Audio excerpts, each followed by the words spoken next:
Hello everyone, good morning. I have a very puffy face this morning because I just had this idea to make this video and I just wanted to do it because I was like, who cares what I look like? All that matters is my voice, right? So I wanted to talk about expressing your emotions and talking about your circumstances, why that might not be your biggest problem.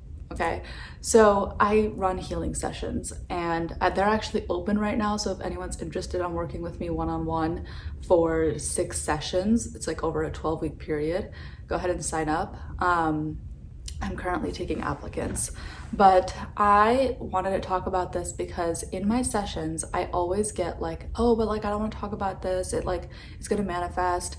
And I'll take that and then we'll talk about emotions in a second. That is incorrect thinking because your dominant story is what manifests, not like these one-off little things. And if you're worried about talking about your dominant thought process in a one-on-one session with me, that is not going to allow you to deal with the problem. So my suggestion, and this is where I've found a lot of success in, I have been able to kind of separate, okay, here are my thoughts, feelings, and emotions of today, and here's what I want my thoughts, feelings, and emotions to be of my desired reality. So I actually have 2 separate notebooks. I have this one to talk about my shadow work, and this one is my manifestations and like my light work and my my scripting and my gratitude. I have 2 different notebooks because again, I want to separate my brain.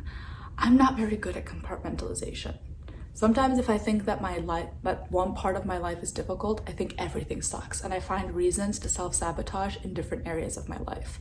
I found that to be a really big problem around maybe like September, October of 2021. I'm still working on it.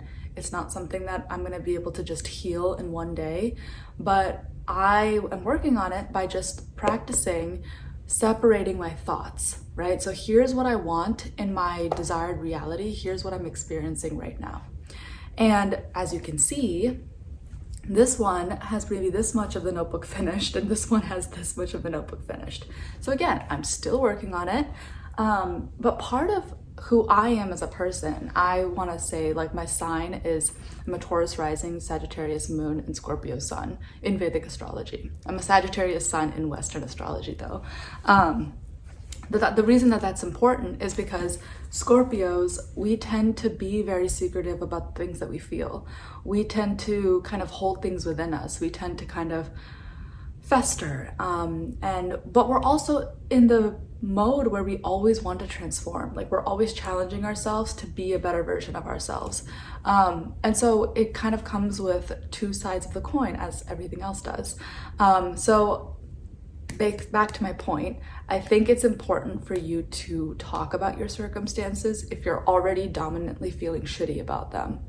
Like if you feel like garbage a lot of the time in this one area of life, like for example, if you feel like your love life is always shitty, or if you feel like the way that you attract money in is always shitty, or you never find success in your career, or you never have a good relationship with friends, or you perpetually have a horrible relationship with your family, like your mother, your father, or you want to be closer to your sibling. Like if there's like an area of life that you feel like you're really struggling in, write your feelings down, because that's not your biggest problem. Your biggest problem, I think, is not being able to express your emotions in that category of life, or you're like suppressing it, repressing it so much that it's like when it does come up to the surface, it affects all of the other areas of life. So what I try to do is, okay, if I'm feeling really insecure about my career, for example, like I'll be really transparent. I work a 9-to-5 job, but I would love to do this full time where I help people one-on-one or I help people in groups. And I have a whole vision for how I want By Jenny LLC to run. And if that's what I'm focusing on and I have this vision and I keep looking at it as if it's like this unachievable beast, this unachievable mountain, that's all that it's ever gonna be.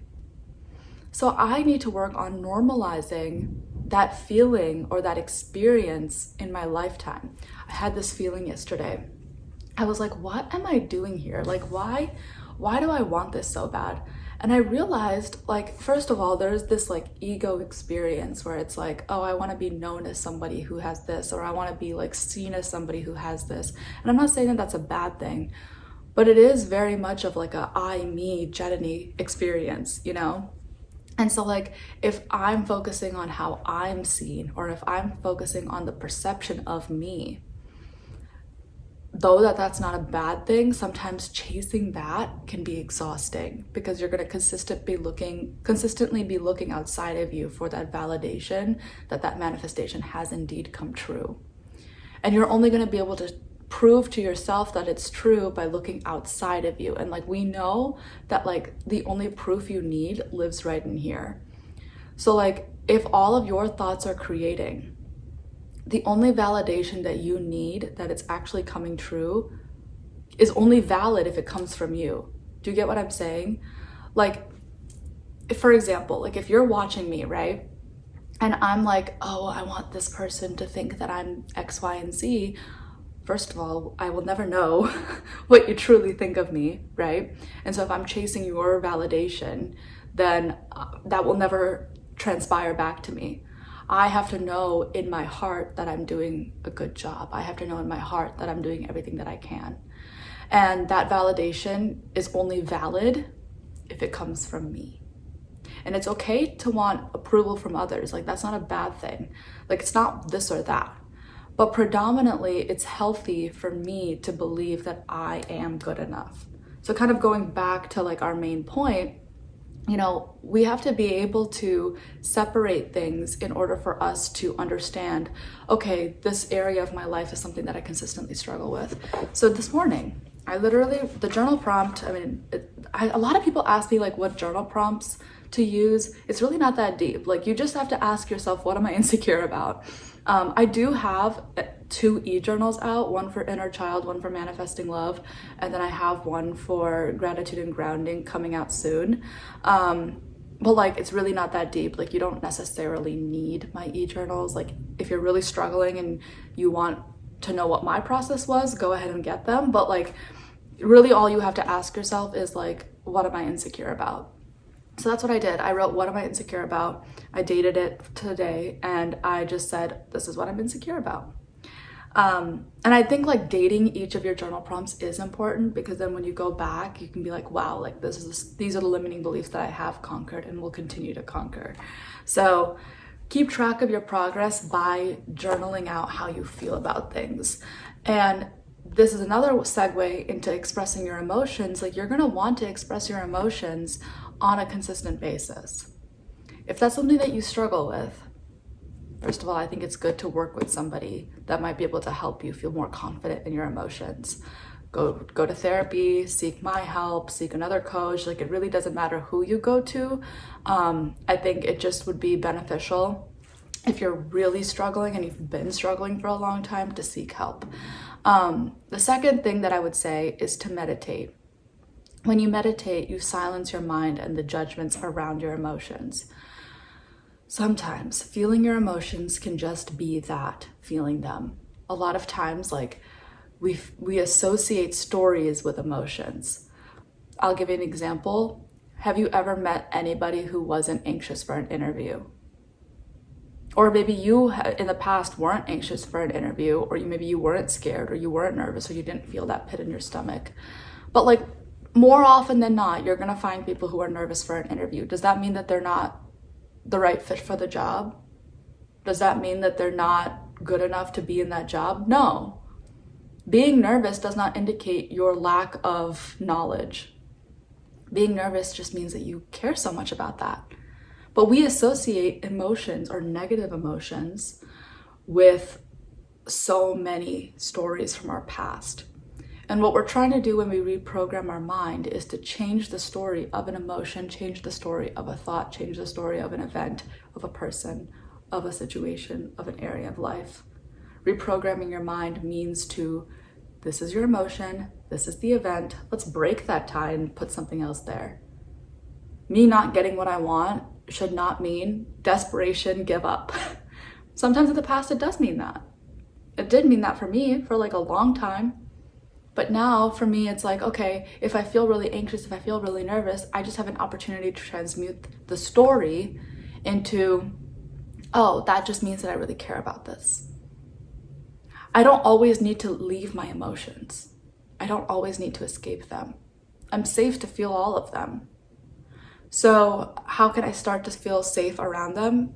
Maybe change the story of what the emotions are. So I would take the first step to write out what you're insecure about. Like, what is pissing you off so much? What is hurting your feelings so much?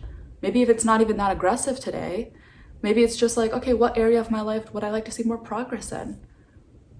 If it's not going well, what is my present reality? What's my past? We'll focus on future, but we can do that in this notebook while we write affirmations. But if we're seeing that every affirmation that we're writing, like if I write the affirmation, I make millions of dollars every day, what is the conflicting story? No, you don't. Okay, why? Why do you feel like you're not making millions of dollars? What limiting beliefs do you have to attracting millions of dollars? Write it down here. Okay, I'm loved by everybody in my life. Why is that untrue? Who didn't love you? Who hurt you? Literally, who hurt your feelings to make you feel like you were unlovable? So use this as a way to be like, okay, this is what I really want. This is who I am. This is what I genuinely believe I deserve. But these are all my conflicting thoughts. And write them out. Be your own guide. Be your own healer. This is exactly what I would do in a healing session. Someone tells me, hey, I feel like my ex will never come back to me. I feel like we're just constantly breaking up and getting back together, breaking up and getting back together. I'm like, do you believe that you're not chosen? Do you believe that, did you have a parent that made you need their approval? Did you have a parent that, kind of hurt you enough to believe that you weren't enough? That you kept self-sabotaging in every relationship going forward? And then you would write about it. We talk about it. The difference between a healing session and you doing this yourself is that you don't have me as the middle guy to come in and be like, okay, this is what's going on. But then again, like I've been saying since the beginning of this channel, like you don't need a guide. I think it's good to have one because help is always encouraged. But like, even in my healing sessions, I try to give you the tools to help you do this for yourself and do this for others because I want you to teach others this. So try out this technique where it's not even really a technique, it's just more like a life practice, where you compartmentalize by writing down your feelings, speaking about them from your heart. And just start with a journal prompt. What am I insecure about? Yesterday we had the 11/11 portal. That's going to be going on until November 22nd, 11/22. So in this time period, really try to make up a plan of how you're going to get what you want. And we talked about inspired action yesterday. So that channel where you're going to be able to get inspired action from will only come when your mind is clear. And when your mind is clear, it's void of any insecurity. But if you don't even know what your insecurities are pertaining to that subject, how are you going to deal with them? So deal with them by expressing your emotions in that area of your life and put it all in here. You can do it. I know that it can be really intimidating to like suddenly start being so expressive of your emotions, and I get that. I get that. But it's healthy to do it for yourself. And like, no one's going to be reading this journal. It's literally only for you. No, you don't have to share this with anybody. You don't even have to share with anybody that you're in this process. I know I didn't. I just went about my day and I would express my emotions by myself. I don't want anyone else to come in and interfere with my process. That's how I was last year. This year, I feel like I'm going about things a little bit differently. I'm really learning to lean on people, but do this for yourself. You don't have to share it with anybody. And once you're ready, you can. And you can be like, hey, this is what I learned. Go ahead and you can teach somebody else how to express their emotions. So I hope you had a really great 11/11 yesterday. I had a very interesting day. It was a good day, but it was very, I started feeling kind of insecure by the end of the day of my manifestations. And I was like, this is like kind of scary. This is like a lot of things that I really want. I don't know if it's actually feasible. So then I woke up this morning and I was like, why did you go to bed with that energy? So then I wrote about it and I was like, this is why I'm insecure. So And then that's why I wanted to make this video, because I was like, if I'm going through this, then like maybe other people are too. So yeah, I hope you're having an okay day, a good day. If you need help with anything, I am always here. I want to be here. And either way, you're not going to get rid of me. But all right, I will see you later. Bye.